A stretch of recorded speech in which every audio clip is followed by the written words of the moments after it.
పసుపు రైతు చితికిపోతున్నాడు. పేరుకు పచ్చ బంగారమే కానీ ఆరుగాలం కష్టపడి పండించిన రైతు పాలిట అది గుదిబండగా మారుతుంది. పసుపు సాగు ఖర్చులు పెరిగి మద్దతు ధర లేక ఉమ్మడి నిజామాబాద్ జిల్లా వ్యాప్తంగా రైతులు అప్పుల పాలై గోసపడుతున్నారు. గతేడాది కంటే ఈసారి మార్కెట్లో పసుపు ధర అమాంతం పడిపోయింది. కడుపు రగిలిన రైతులు ఆందోళనల బాట పడ్డారు. ఈ నేపథ్యంలో ఉమ్మడి నిజామాబాద్ జిల్లాలో పసుపు రైతుల కష్టాలను మా ప్రతినిధి రవీందర్ గ్రౌండ్ రిపోర్ట్ ద్వారా అందిస్తారు.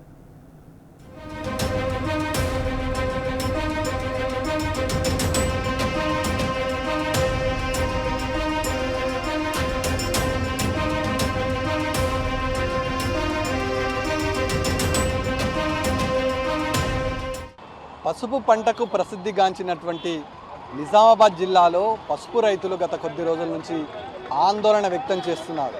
అసలు పసుపుకు ధర ఎంత, గతంలో ధర ఎంతుండే, ఇప్పుడు అందుతున్న ధర ఎంత, పసుపు బోర్డు ఏం చేస్తుంది, చైర్మన్ ఎక్కడుండి అనే అంశాలు తెలుసుకునే ప్రయత్నం చేద్దాం.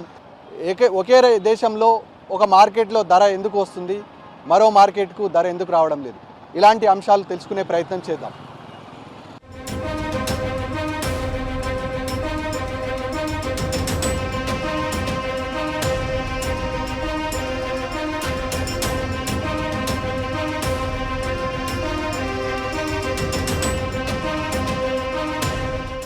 మనం ఇప్పుడు నిజామాబాద్ జిల్లా జక్రన్పల్లి మండలం తొర్లికొండ అనే విలేజ్లో ఉన్నాం. ఈ గ్రామంలోతో పాటు నిజామాబాద్ జిల్లాలో ఉన్నటువంటి ఆర్మూరు, బాల్కొండ, నిజామాబాద్ రూరల్లో పసుపును రైతులు అత్యధికంగా సాగు చేస్తారు. పచ్చ బంగారానికి ప్రసిద్ధిగాంచిన నిజామాబాద్ జిల్లాలో గత కొద్ది రోజుల నుంచి పసుపు రైతులు ఆందోళన చెందుతున్నారు. బోర్డును ఏర్పాటు చేశారు కానీ మద్దతు ధర లేదంటూ ఎక్కడ పడితే అక్కడ రైతులు ఆందోళన వ్యక్తం చేసిన సందర్భం ప్రతినిధ్యం చేస్తున్నాం. అయినా పసుపు బోర్డు సంబంధించిన అధికారులు కానీ సంబంధిత ఎంపీ కానీ తమకు పట్టనట్టుగా వ్యవహరిస్తున్నారు. అసలు పసుపు రైతుల ఆవేదన ఎందుకు చెందుతున్నారు? తొర్లికొండ గ్రామంలో ఉన్నటువంటి మనం ఒక పసుపును పండించే రైతు పొలాల్లో ఉన్నాం. పసుపు ప్రాసెసింగ్ ఏ విధంగా చేస్తారు, పసుపు రైతులు ఎలాంటి ఇబ్బందులు ఎదుర్కొంటారు అనే అంశాన్ని ఒక్కసారి పరిశీలించినట్లయితే దాదాపుగా రైతు పసుపును సాగు చేయడానికి సంవత్సర కాలం పంట, ఇది దీర్ఘకాలిక పంట, సంవత్సరం పాటు కష్టపడాల్సిన అవసరం ఉంటుంది. ప్రాసెసింగ్ చేయడానికి, పండించడం ఒక వంతు అయితే ప్రాసెసింగ్ చేయడానికి మరో వంతు. అనునిత్యం గండాల నడుమ పసుపు రైతులు తీవ్ర ఇబ్బందులు ఎదుర్కొంటారు. సాగుకు యోగ్యమైన భూమిలో పసుపును సాగు చేసినటువంటి రైతుల కష్టాలు అంతా ఇంతా కాదు. గతంలో ఎప్పుడు లేని విధంగా అమాంతరం ధర ఇప్పుడు పడిపోయిన ధరకు కారకులు ఎవరు? పసుపు పండించే రైతుల దీన వ్యవస్థను క్షేత్రస్థాయిలో పరిశీలించే ప్రయత్నంలో భాగంగా మనం జక్రన్పల్లి మండలం తొర్లికొండ గ్రామంలో ఉన్నాం. తొర్లికొండ గ్రామంలో ఉన్నటువంటి పసుపును సాగు చేస్తున్న రైతు యొక్క దీనస్థితిని ఒకసారి తెలుసుకునే ప్రయత్నం చేద్దాం. దాదాపుగా వ్యవసాయ క్షేత్రాల్లో ఉమ్మడి నిజామాబాద్ జిల్లాలో ముఖ్యంగా ఇటు ఆర్మూరు, బాల్కొండ, నిజామాబాద్ రూరల్లో అత్యధికంగా పసుపు చేసే రైతులు ఉంటారు. ఇది అంతర్ పంటగా, ఈ పసుపు పంటను తీసిన తర్వాత అంతర్ పంటగా వేసుకోవడానికి ఆస్కారం కూడా ఉంటుంది. పసుపులో 2 రకాల పంటలు ఉంటాయి, ఒకటి మండ, ఒకటి కొమ్ము. మనం ఇంతకు మొదలు విజువల్ చూసినట్టుగా మండకు కొంత మేరకు తక్కువ రేటు పలికిన, కొమ్మకు ఎక్కువ రేటు పలికే పరిస్థితి ఉంటుంది. ఈ పంటను 2 రకాలుగా రైతు వ్యవసాయ క్షేత్రం నుంచి తీసిన తర్వాత మొదటగా ఈ మిషన్ ఏదైతే చూస్తున్నామో, ఈ బాయిల్డ్ మిషను, ఇది ఆవిరి సహాయంతో కట్టెలతో దీన్ని ఉడికిస్తారు. ఉడికించడానికి దాదాపుగా అర్ధగంట సమయం పడుతుంది. ఈ అర్ధగంట సమయంతో పాటు ఆవిరితో ఉడికించే ప్రయత్నం చేస్తారు. ఇందుకు కావలసినటువంటి ముడి సరుకులు ముఖ్యంగా కట్టెలు, ఈ యంత్రం ఏదైతే మిషన్ యంత్రం ఉంటుందో దీనికి సంబంధించిన లేబర్స్, ఇవి ఇప్పుడు గతంతో పోల్చుకుంటే ఇప్పుడు అత్యధికంగా పసుపు రైతులు సాగు చేయడానికి యోగ్యమైనటువంటి ఈ పసుపును ఇప్పుడు తగ్గుముఖం పట్టే పరిస్థితి ఉంది. కారణం ఏంటంటే క్షేత్రస్థాయిలో వీటి లేబర్ల డిమాండ్ పెరిగింది, అత్యధికంగా ఖర్చు అవుతుంది. ఒక పంటను సాగు చేయడానికి దాదాపుగా 35,000 రూపాయలు ఖర్చు అయితే అందులో సగం మాత్రమే అన్నీ కలిసేస్తే రైతుకు మిగిలే పరిస్థితి ఉంటుంది. కానీ ఆ పరిస్థితి ఇప్పుడు లేదు. అంటే క్షేత్రస్థాయిలో ఆ పరిస్థితి తగ్గిపోవడంతో రైతులు ఇక మీదట పసుపును సాగు చేయడం గగనంగా కష్టంగా మారే పరిస్థితి ఉంటుంది. ఇదే పంట మహారాష్ట్రలో సాంగ్లీ పరిసర ప్రాంతాలలో ఉన్నటువంటి ప్రాంతాలలో పండించిన రైతులకు ఆ మంచి రేటు గిట్టుబాటు ధర ఉంటుంది. కానీ నిజామాబాద్ జిల్లాకు పసుపు మార్కెట్ని తరలిస్తే, ముఖ్యంగా కోరుట్ల కానీ అటు జగిత్యాల కానీ తరలిస్తే రైతులు ఇబ్బందులు ఎదుర్కొంటున్నారు. అంటే అధికారుల చిత్తశుద్ధి స్పష్టంగా కనబడుతుంది. ఈ నేపథ్యంలో ఒక పంటను సాగు చేయడానికి రైతాంగం అష్ట కష్టాలు పడాల్సిన దుస్థితి ఏర్పడింది. అంటే కేసీఆర్ ముఖ్యమంత్రిగా కొనసాగినంత కాలం ఇది ఆన్లైన్ బీడింగ్ విధానం కొనసాగింది. ఆన్లైన్ బీడింగ్ విధానం కొనసాగిన తరుణంలో ఇప్పుడు ఆ పరిస్థితి పూర్తిగా మార్కెట్లో వ్యాపారులు సిండికేట్గా మారి రైతులను దళారీ వ్యవస్థ ఇవాళ జోక్యం చేసుకోవడం వల్ల రైతు తీవ్ర ఇబ్బందులు ఎదుర్కొంటారు. ఇక మనం చూస్తున్నటువంటి ఇది ఇటు ఉన్నటువంటి పంటనేమో కొమ్మ, అక్కడ ఉన్నటువంటిదేమో దానికి సంబంధించినటువంటి మండ. ఈ మండ రెండు పంటలకు వ్యత్యాసం ఉంటుంది. ఈ నేపథ్యంలో మండా కొమ్మకు సరైన ధర రాక ఇవాళ రైతు క్షేత్రస్థాయిలో తీవ్ర ఇబ్బందులు ఎదుర్కొనే ఆస్కారం ఉంటుంది.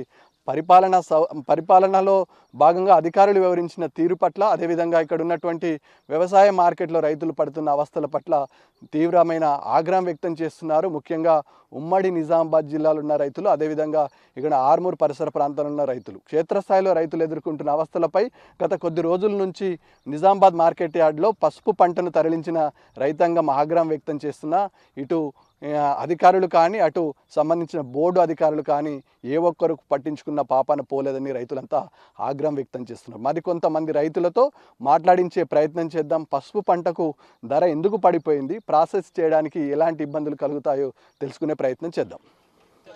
మనం తొర్లికొండ గ్రామంలోని ఓ విలేజ్లో ఉన్నాం. పసుపు రైతులు సాగు చేస్తున్నటువంటి పంట పొలాల్లో ఉన్నాం. రైతులతో మాట్లాడించే ప్రయత్నం చేద్దాం. పసుపు పంటకు కలుగుతున్న ఇబ్బందులు ఏంది, పసుపు పంట సాగు చేయడానికి ఎలాంటి ఇబ్బందులు ఎదుర్కొంటున్నారు, పసుపు పంట సాగైన తర్వాత ఎలాంటి అవరోధాలు ఎదుర్కొంటారో తెలుసుకునే ప్రయత్నం చేద్దాం. కొంతమంది రైతులతో పలకరించే ప్రయత్నం చేద్దాం. ఈ పసుపును ప్రాసెస్ చేసి ఎగుమతి చేయడానికి, అమ్మడానికి ఎంత ఖర్చు అవుతుందో రైతు మాటలను తెలుసుకునే ప్రయత్నం చేద్దాం. చెప్పండి పెద్ద ఆయన, ఇప్పుడు దాదాపుగా పసుపు పంటలో మన నిజామాబాద్ జిల్లాలో మొదటి స్థానంలో ఉంటుంది. ఎక్కడ చూసిన ఇప్పుడు పసుపు పంట సాగు అవుతుంది, దీన్ని మార్కెట్కి తరలిస్తారు. ఈ పంటను సాగు చేయడానికి ఎంత ఖర్చు అవుతుంది, ఏ దశ నుంచి ఎట్లా ఇది చేసి మార్కెట్కి తరలించడానికి ఎంత సమయం పడుతుంది? మొత్తం కలిసి 1,00,000 రూపాయలు అవుతుంది ఎకరానికి. ఎరువు పోయాలి, 2 లారీలు ఎరువు పోయాలి ఒక ఎకరానికి. అది కూడా 3 లారీలు పోయాలి. అది ఒక్కొక్కటి వేసి 70,000 రూపాయలు అవుతాయి. తర్వాత ఒక సంచికి 100 రూపాయలు ఇది మిషన్ పట్టడానికి, మండ పోయడానికి. మొత్తం కలిసి 1,00,000 రూపాయలు ఖర్చు అవుతుంది ఒక ఎకరంకు. మాకు వచ్చేది ఏమున్నది, ఇంట్లో ఏం వస్తలేదు. 1,00,000 ఎక్కడ ఛార్జీ, పేడ ఛార్జీ, లేబర్ ఛార్జీ, మిషన్ ఛార్జీ, అన్ని ఛార్జీలు పెరిగినాయి కదా. ఈ పెరిగిన ఛార్జీలు ఇప్పుడు మీకు వచ్చే మార్కెట్కు అమ్ముకుంటే ధర పెరిగే ఆస్కారం ఉంటుందా? ధర ఏంది పరిస్థితి? ధరలు ఏం లేవు, అంతే ఉన్నది. ధర దిగిపిగింది ఇంకా 200-300. నిన్నటి బీట్ వరకు నిన్న దిగింది.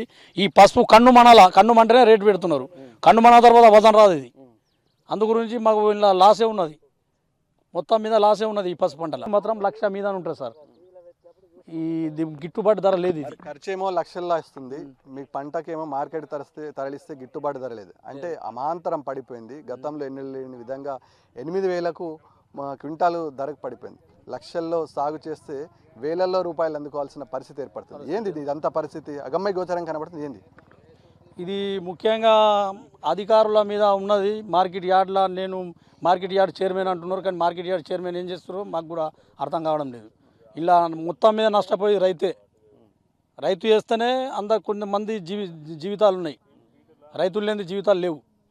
ఈ మార్కెట్లో, నిజామాబాద్ మార్కెట్లో రైతు గుణవతనే అక్కడ పని చేస్తున్నారు. ఎంతమంది వర్గాలు పని చేస్తారో అది మాకు తెలుసు. సంచికి 7 రూపాయలు ఇస్తామంటే కూడా 8 రూపాయలు ఇస్తామంటే నింపుతున్నారు టైం ఎండకు. అది ఇప్పుడు 300 ఇస్తేనే వస్తున్నారు. 20 పసుపు 20 ఒక్క మనిషికి 300. 11 ఎంగ వస్తుంది, 2 ఎంగ పోతుంది, అంతే ఉన్నది. పొద్దుగల 6 గంటలకు వస్తే 11 గంటల దాకా ఉంటుంది. ఆ పరిస్థితుల్లో రైతు మొత్తం నష్టపోతున్నారు. కాబట్టి ప్రభుత్వమే దీన్ని చర్య తీసుకోవాలని అనుకుంటున్నాం. మరి ఏం చేస్తారో తెలియదు. రైతు నిరాశలోకి వెళ్ళాడు, నిరాశలోకి నెట్టివేయబడ్డాడు. అంటే దాదాపుగా అధికారులు ఏం చేయలేరు, బోర్డు ఏం చేయలేదు. ఇక మా పరిస్థితి ఇంతే, కనీసం పట్టించుకోవడం లేదంటూ రైతు ఆవేదన వ్యక్తం చేసిన సందర్భం స్పష్టంగా కనబడుతుంది. మనతో పాటు ఇంకో రైతు ఉన్నారు, వారిని పలకరించే ప్రయత్నం చేద్దాం. ఎలాంటి ఇబ్బందులు ఎదుర్కొంటున్నారు క్షేత్రస్థాయిలో, ఏమంటారు మీరు? ఏంది పరిస్థితి? ఎన్ని ఎకరాలు సాగు చేశారు? ఏంది? నేను 2 ఎకరాలు సాగు చేసిన. వర్కర్ల కోత ఎక్కువ ఉంది. పసుపు రోగాలు ఎక్కువ ఉన్నాయి, గిట్టుబాటు ధర లేదు. మినిమం 15 నుంచి 16 వేలు ఉండాలి. మీరు లక్షల్లో పెట్టుబడి పెడితే వేలల్లో లాభం వచ్చే పరిస్థితి, అంటే లాభమే కాదు వాస్తవానికి, అంటే అమాంతరం ధర పడిపోయింది. ఇక గతంలో కంటే కంపేరింగ్ చేసుకుంటే పరిస్థితి చాలా దీనా వ్యవస్థకి వెళ్ళింది. ఇక పసుపును సాగు చేయడమే కష్టంగా మారుతుంది. ఇక మీద సాగు చేసే పరిస్థితి ఉంటుందా? లేదు. 10,000 ఉంటే మాత్రం సాగు చేసే పరిస్థితి లేదు. మీ పేరేంటండి? సతీష్. సతీష్, ఇప్పుడు పసుపును సాగు చేయడం సాధ్యమేనా? ఏంది పరిస్థితి? పెట్టుబడి ఎంత అవుతుంది? ఖర్చు ఎంత అవుతుంది? ఈ నేపథ్యంలో మార్కెట్కి తరలిస్తే ఎలాంటి అవరోధాలు ఎదుర్కొంటున్నారు? ధర అమాంతరం పడిపోయింది కదా, ఈ ధర ఉంటే పసుపు రైతులు పసుపును పండించే పరిస్థితి ఎట్లుంటుంది? ఇప్పుడు ఎట్లా అంటే పసుపు ధర లేదు, పెట్టుబడి ఎక్కువ ఉన్నది. కాబట్టి ఎట్లా అంటే ఇప్పుడు పసుపుకు పెట్టుబడి చిన్న పెట్టిన సంది రోగాలు వస్తాయి, అవి వస్తాయి. కాబట్టి ఎట్లా అంటే ఇప్పుడు పెట్టాలంటే ఇది పెద్ద పంట, కానీ ఈడికంచి మార్కెట్లో పోవాలంటే ధర పెడతలేరు. దాని గురించి ఎట్లా అంటే మార్కెట్లో ధర ఉంటే పసుపు పెట్టచ్చు రేపటి నాడు. దాని గురించి మేము కోరుకుంటున్నాం, అంతే మాది కోరిక. అంతే అంత మార్కెట్లో రేటే లేదు కదా, 8,000లకు పడిపోయింది. రైతులు అంతా ఆందోళన చెందుతున్నారు. ఇక్కడ మనకు ఎట్లా అంటే ఆంధ్రప్రదేశ్ ఇప్పుడు తెలంగాణ అయినా కానీ రేట్ లేదు. ఇప్పుడు మహారాష్ట్ర కానీ అక్కడక్కడ రేట్ పెడుతురు. అదే మాకు రేట్ పెడితే మేము కూడా పసుపుకు రేపటి నాడు ఇంకొకళ్ళకు పెట్టదలు కానీ చెప్పగలడు. పసుపు బోర్డు వస్తే తమ కష్టాలు తీరుతాయని ఆశపడ్డారు రైతులు. కానీ తూతూ మంత్రంగా పసుపు బోర్డు ఏర్పాటు చేసిన పాలకులు చేతులు దులుపుకున్నారు. అద్దె భవనంలో కొనసాగుతున్న పసుపు బోర్డుకు ఓ విధి విధానాలు అన్నవే లేవు. ఒకవైపు మార్కెట్లో మద్దతు ధర కోసం పసుపు రైతులు పోరాడుతుంటే బోర్డు ఏం చేస్తుంది? మరిన్ని వివరాలు మా ప్రతినిధి రవీందర్ అందిస్తారు.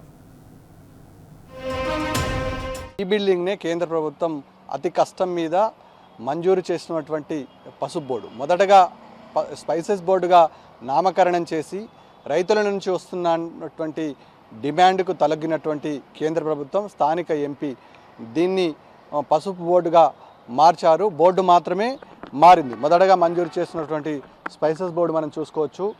ఈ తర్వాత మొన్న దీన్ని పసుపు బోర్డుగా రూపాంతరం చెందింది. ఒక ప్రైవేటు బిల్డింగ్లో ఈ పసుపు బోర్డు కొనసాగుతుంది. దీనికి ఓ చైర్మను, అదేవిధంగా మొన్న కమిషనర్ నియమితులైన తర్వాత ఈ బిల్డింగ్లోనే నూతనంగా ఏర్పడినటువంటి కమిషనర్ పదవి బాధ్యతలు చేపట్టాడు. ఈ నేపథ్యంలో పదవి బాధ్యతలు చేపట్టినటువంటి కమిషనర్ ఇప్పటికి కూడా ఈ బిల్డింగ్లోకి కనీసం కన్నెత్తి కూడా చూడని పరిస్థితి స్పష్టంగా కనబడుతుంది. ఇంత జరుగుతున్న సంబంధిత అధికారులు కానీ ఇక్కడ ఉన్నటువంటి స్టాఫ్ కానీ ఏ ఒక్కరు కూడా ఇటు వచ్చి క్షేత్రస్థాయిలో పరిశీలన చేసిన సందర్భం స్పష్టంగా కనబడతలేదు.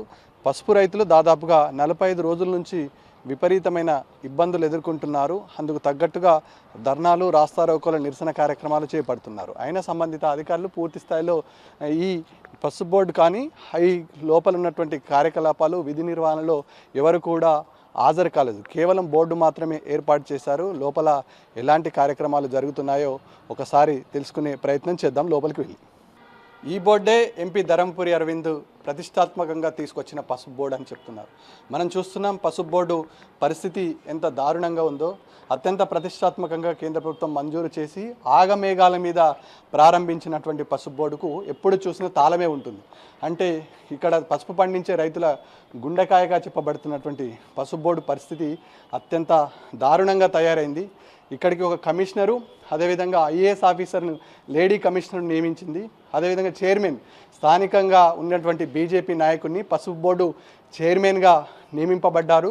ఈ నేపథ్యంలో ఏ ఒక్కరోజు కూడా సంబంధిత చైర్మన్ కానీ ఇక సంబంధించిన కమిషనర్ కానీ ఏ ఒక్కరోజు ఈ బోర్డుకు వచ్చి సమీక్ష నిర్వహించిన పరిస్థితి లేదు. ఇక్కడ జరుగుతున్నటువంటి ఇబ్బందులపైన, ముఖ్యంగా పసుపు రైతులు ఎదుర్కొంటున్న బాధలపైన క్షేత్రస్థాయిలో దృష్టి సారించిన సందర్భం ఏ ఒక్కరోజు కూడా కనబడని పరిస్థితి. కేవలం తూతూ మంత్రంగానే ఒక ఫ్లెక్సీ ద్వారా ఒక కటౌట్ కట్టి వదిలేశారు. కనీసం ఇక్కడ విధి విధానాలు ఏ విధంగా కొనసాగుతున్నాయి, స్పైసెస్ బోర్డు పసుపు బోర్డుకు మధ్య వ్యత్యాసం ఏంది, అదేవిధంగా మొన్న కేంద్ర ప్రభుత్వం మంజూరు చేసినటువంటి బడ్జెట్లో పసుపుకు ₹1 కూడా నిధులు కేటాయించని దుస్థితి ఏర్పడ్డది. అదే పసుపు బోర్డుతో అనౌన్స్ చేసినటువంటి ఇటు సుగంధ ద్రవ్యాలకు సంబంధించిన బోర్డు, రబ్బర్ బోర్డు, తేయాకు బోర్డు, కాఫీ బోర్డులకు నిధులు మంజూరు చేసినటువంటి కేంద్ర ప్రభుత్వం పసుపు రైతులకు గుండెకాయగానిగా చెప్పుకుంటున్నటువంటి కేంద్ర ప్రభుత్వం ఇవాళ పసుపు బోర్డుకు ఒక్క రూపాయి కూడా నిధులు మంజూరు చేయకపోవడంతో ఆఫీస్ని ఎలా కొనసాగిస్తారనే ప్రశ్న కూడా సందిగ్ధంగా ఉంది. ఓన్లీ పొలిటికల్ లెవెల్లో హీట్ పుట్టించేందుకు, డైవర్షన్ పాలిటిక్స్ చేసేందుకు ఆగమేఘాల మీద ఎంపీ అరవింద్ ఇవాళ ప్రజలను మభ్యపెట్టే విధంగా వ్యవహరించిన తీరు పట్ల ఆయనకు, ప్రజలకు, ముఖ్యంగా ఉమ్మడి నిజామాబాద్ జిల్లాలో ఉన్నటువంటి పసుపు రైతులకు ఆయన పైన ఉన్న ప్రేమ ఏ విధంగా ఉందో అర్థం చేసుకోవచ్చు. ఈ నేపథ్యంలో పసుపు రైతులు అనినిత్యం క్షేత్రస్థాయిలో ఇబ్బంది పడుతున్నారు, ధర్నా చేస్తున్నారు. కానీ ఏ ఒక్క రోజు కూడా సంబంధిత కమిషనర్ కానీ, క్షేత్రస్థాయిలో అధికార యంత్రాంగం కానీ ఏ ఒక్కరు కూడా క్షేత్రస్థాయిలో ఏం జరుగుతుంది అనే అంశంపైన పూర్తి స్థాయిలో దృష్టి సారించలేదు. ఇక్కడ ఉన్నటువంటి రైతుల బాధలను పట్టించుకునే పరిస్థితి స్పష్టంగా కనబడుతుంది. మార్కెట్ లెవెల్లో పరిస్థితి ఏ విధంగా ఉందో తెలుసుకునే ప్రయత్నం చేద్దాం. ఇది పసుపు మార్కెట్లోనే దేశంలోనూ రెండో అతిపెద్ద మార్కెట్ నిజామాబాద్లో ఉన్నటువంటి వ్యవసాయ మార్కెట్. ఇక్కడ ఈ జిల్లాతో పాటు పక్క జిల్లా జగిత్యాల, మిట్పల్లి, కోరుట్ల రైతులు ఇక్కడికి తీసుకొచ్చి పసుపును అమ్ముతారు. మొదటగా ఆన్లైన్ విధానం ద్వారా అమ్మిన పసుపు ఇప్పుడు దళారులే ఈ మార్కెట్లో రాజ్యమేలుతున్నారు. పెద్ద ఎత్తున దళారీ వ్యవస్థ నడుస్తున్నది. కనీసం అధికారులు ఇటువైపు పట్టించుకున్న పరిస్థితి కూడా లేదు. రైతులు ఆందోళన చెందుతున్నా కనీసం ఇక్కడ జరుగుతున్న తీరు పట్ల ఏ ఒక్క అధికారి కానీ, ముఖ్యంగా కేంద్ర రాష్ట్ర ప్రభుత్వాల నిర్లక్ష్య వైఖరి స్పష్టంగా కనబడుతుంది. శ్రద్ధాగంజ్లో ఏం జరుగుతుంది, రైతుల పండించిన పసుపుకు ధర ఏం జరుగుతుందనే అంశాన్ని రైతులతో మాట్లాడించి తెలుసుకునే ప్రయత్నం చేద్దాం. లోపలికి వెళ్ళి మనం నిజామాబాద్ వ్యవసాయ మార్కెట్లో ఉన్నటువంటి పసుపు యార్డ్లో ఉన్నాం. పసుపు యార్డ్లో రైతులు గత కొద్ది రోజుల నుంచి ఇక్కడే ఇదే శ్రద్ధాగంజ్లో ఏర్పాటు చేసినటువంటి పసుపు యార్డ్లో సుదూర ప్రాంతాల నుంచి, ముఖ్యంగా కరీంనగర్ జిల్లా నుంచి కొంతమంది, నిర్మల్ జిల్లా నుంచి కొంతమంది, ఉమ్మడి ఆదిలాబాద్ జిల్లా నుంచి కొంతమంది పెద్ద ఎత్తున ఇక్కడికి వచ్చేసి తమ పండించిన పంటను అమ్ముకోవడానికి రాత్రి వాళ్ళు కళ్ళల్లో చూస్తున్న సందర్భం స్పష్టంగా కనబడుతుంది. ముఖ్యంగా మహిళా రైతులు ఇక్కడికి రావడం వల్ల ఇక్కడ కనీసం వసతులు లేవు, టాయిలెట్స్ లేవు. ఇక్కడ గతంలో కేసీఆర్ ముఖ్యమంత్రిగా కొనసాగిన సమయంలో 5 రూపాయలకు భోజనం అందించేవారు, మరుగుదొడ్లు నిర్మించారు. కానీ ఆ మరుగుదొడ్లు ఇప్పుడు పూర్తి స్థాయిలో నిర్లక్ష్యం కావడం వల్ల మహిళా రైతులు, సుదూర ప్రాంతం నుంచి వచ్చే రైతులు తీవ్ర ఇబ్బందులను ఎదుర్కొంటున్నారు. కొంతమంది రైతులను పలకరించే ప్రయత్నం చేద్దాం. వాళ్ళు ఎక్కడి నుంచి వచ్చారు, ఏంది పరిస్థితి, క్షేత్రస్థాయిలో పసుపు పంటకు ఎంత మేరకు మద్దతు ధర ఉందనే అంశం తెలుసుకునే ప్రయత్నం చేద్దాం. ఓ రైతును పలకరిద్దాం. యువ రైతు ఉన్నారు, ఎక్కడి నుంచి వచ్చినారు, ఏంది పరిస్థితి, ధర దాదాపుగా పడిపోయిన పరిస్థితి, ఏ ప్రాంతం నుంచి వచ్చినారు, ఎన్ని రోజుల నుంచి వెయిట్ చేస్తున్నారు, మీకు ఏమన్నా అధికారుల నుంచి సమాచారం వచ్చిందా, ఎప్పుడు కాంటాక్ట్ చేస్తారట? అంటే మేము నిర్మల్ జిల్లా మామిడ మండల్ కప్పన్పల్లి గ్రామం నుంచి రావడం జరిగింది.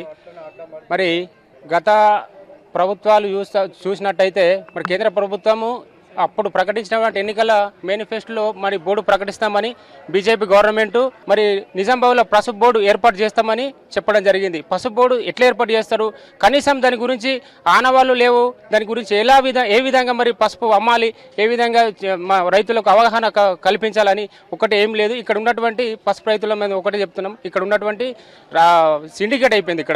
ఇక్కడ ఉన్నటువంటి వాళ్ళందరూ సిండికేట్ అయిపోయి రైతులను ముంచుతున్నారు. ఎందుకంటే రైతే రాజు అంటున్నారు. రైతు రాజు కాదు, ఏం కాదు. మాకు పోయిన సంవత్సరము మేము ఇక్కడనే ఇదే దగ్గర అమ్మితే 17,000 చిల్లర పసుపోయింది. ఇప్పుడు కనీసం ఒక 5,000 4,000 రూపాయలకు పోతే మేము రైతులము ఎకరానికి 1,00,000 ఖర్చు పెట్టేసి ఇప్పుడు అది ఆదుకునేటువంటి పరిస్థితి లేదు. ఇవి చూస్తున్నారు మీరు అంత. ఇక్కడ ఉన్నటువంటి రైతులందరినీ చూస్తూ ఉన్నారు.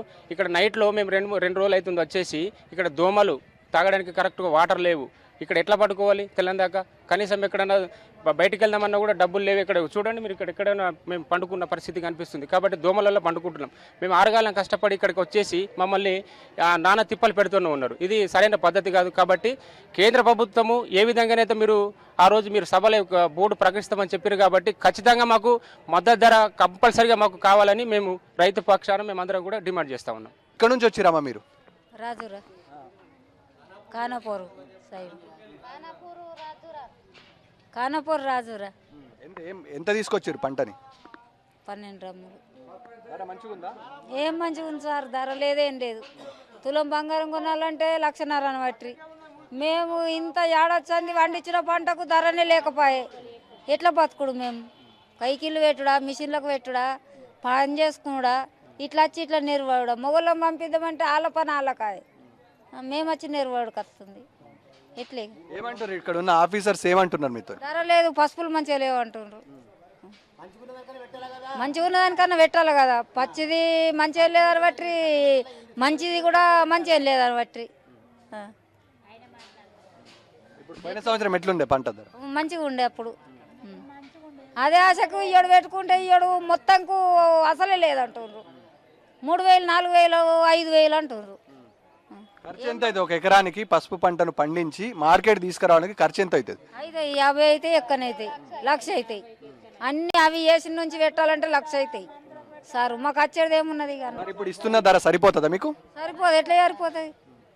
15,000 అన్నీ ఉండాలి మాకు ఆఖరికి, ఎక్క తక్కువ పోని ఒక 15,000 అన్నీ ఉండాలి అంతే. రైతును పలకరించే ప్రయత్నం చేద్దాం. ఎక్కడి నుంచి వచ్చారు, ఏంది పరిస్థితి, ఏంది ఎట్లుంది? నిర్మల్ జిల్లా నుంచి మామడ మండలం దగ్గర మాది దిమ్మవృత్తి. అక్కడ నుంచి సోమవారం రోజు ఇక్కడికి పసుపు తీసుకొని వచ్చినాం. మా ఊరి నుంచి దాదాపు ఒక 15 నుంచి 20 మంది రైతులం వచ్చినాం ఈసారి.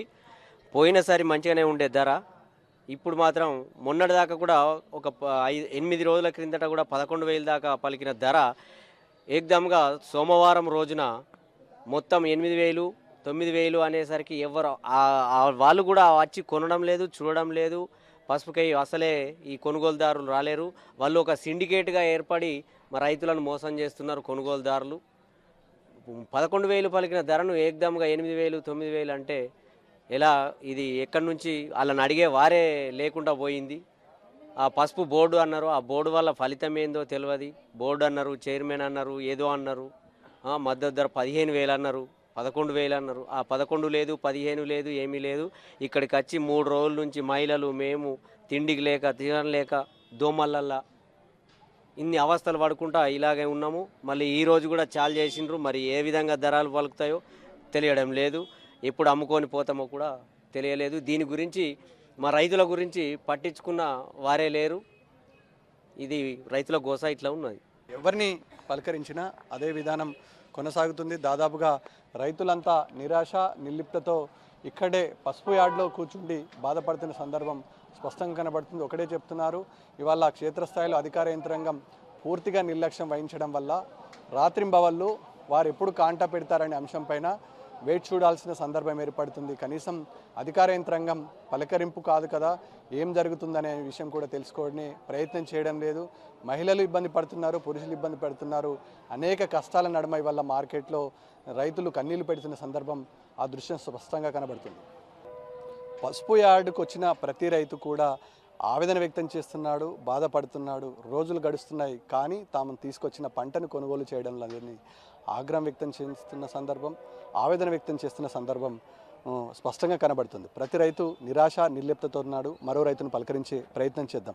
మీరు ఎక్కడి నుంచి వచ్చినారు, ఎంత మేరకు పంట తీసుకొచ్చారు, ఎట్లుంది పరిస్థితి, ధర ఏమైనా బాగుందా, ఏంది? మన నిర్మల్ జిల్లా లక్పచంద మండల్ బోర్గాం. మేము వచ్చి ఇప్పుడు 3 రోజులే. మొన్న శుక్రవారం ఉన్న ధర నిన్న లేదు, నిన్న ఉన్న ధర ఇయ్యల లేదు. 15,000 మాకు మధ్య ధర కావాలా. మేము 6 గంటల కష్టం చేసి అమ్మాలి అడితే ఇవన్నీ పెట్టుకొని వస్తే మాకు ఏమీ లాభం లేదు. ఏమి లాభం? ఈ చేట్లు అంత కుమ్మక్కై మమ్మల్ని ఆ సమయం ముస్తారు. మా పరిస్థితి గిది ఉన్నది. 3 రోజుల తర్వాత మాకు ఎంత ఖర్చు వచ్చినచ్చు. ఇప్పుడు మా ఇంటికాడ పిల్లలందరూ నిలిచి పెట్టుకొని మేము వాడి సత్తున్నాం. మాది ఎంత బాధ అవుతుంది. ఏడ పెట్టారు బోర్డు, ఎవరు పెట్టారు బోర్డు? చూపించారు మాకు, బోర్డు చూపించారు మాకు. మేము కూడా మేము చదువుకోవచ్చు, మా పిల్లలు చదువుకున్నారు, వాళ్ళని చూపిస్తారు, మీ వాళ్ళు చూపిస్తారు, మాకు చూపించలేదు. అది మా మధ్య ధర కావాలని మేము కోరుకుంటున్నాం అంతే. మొత్తానికి రైతులు ఒకటే ఆవేదన వ్యక్తం చేస్తున్నారు. బోర్డును ఏర్పాటు చేయడం కాదు, కనీసం మద్దతు ధర ప్రకటించాలి, దానికి విధి విధానాలు ఖరారు చేయాలి. క్షేత్రస్థాయిలో ఆఫీసర్లు ఫీల్డ్ లెవెల్లో తిరిగి రైతుల సాధక బాధకాలు వినాల్సిన అవసరం ఉంటుంది. నిరాశ నిర్లిప్తత ఉన్నటువంటి రైతును కనీసం మానవతా దృక్పథంతో ఇటు కేంద్ర రాష్ట్ర ప్రభుత్వాలు ఇప్పటికైనా కళ్ళు తెరిచి ఈ నిజామాబాద్లో ఉన్నటువంటి పసుపు రైతులను ఆదుకోకపోతే భవిష్యత్తులో పసుపు పంట కనుమరుగయ్యే ప్రమాదం ఉంది. రైతు విసిగిపోతున్నాడు, ఆపన్న హస్తం అందించాలని కోరుతున్నాడు. ఈ నేపథ్యంలో రైతాంగం అనేక సమస్యలను చెప్తున్నది. కనీసం కొన్ని సౌకర్యాలను నెరవేర్స్తే బాగుంటుంది. పంటను ప్రాసెస్ చేయడానికి లక్షలాది రూపాయలు అవుతుంది. తాము అమ్ముకుంటే వేలాది రూపాయలు వస్తుందని ఆవేదన వ్యక్తం చేస్తున్న దృశ్యం ప్రతి ఒక్కరిని నిజామాబాద్ జిల్లా వ్యాప్తంగా ఆలోచింపజేస్తుంది. ఈ నేపథ్యంలో వ్యవసాయ మార్కెట్లో ఉన్నటువంటి ఏ అధికారి కూడా క్షేత్రస్థాయిలో ఫీల్డ్ లెవెల్లో కనీసం ఏం జరుగుతుందనే అంశంపైన పరిశీలన చేయకపోవడంతో రైతులు ఆవేదన చెందుతున్న సందర్భం స్పష్టంగా కనబడుతుంది. వీళ్ళ శ్రీకాంత్తో కలిసి రవీందర్, టీ న్యూస్, నిజామాబాద్ జిల్లా వ్యవసాయ మార్కెట్.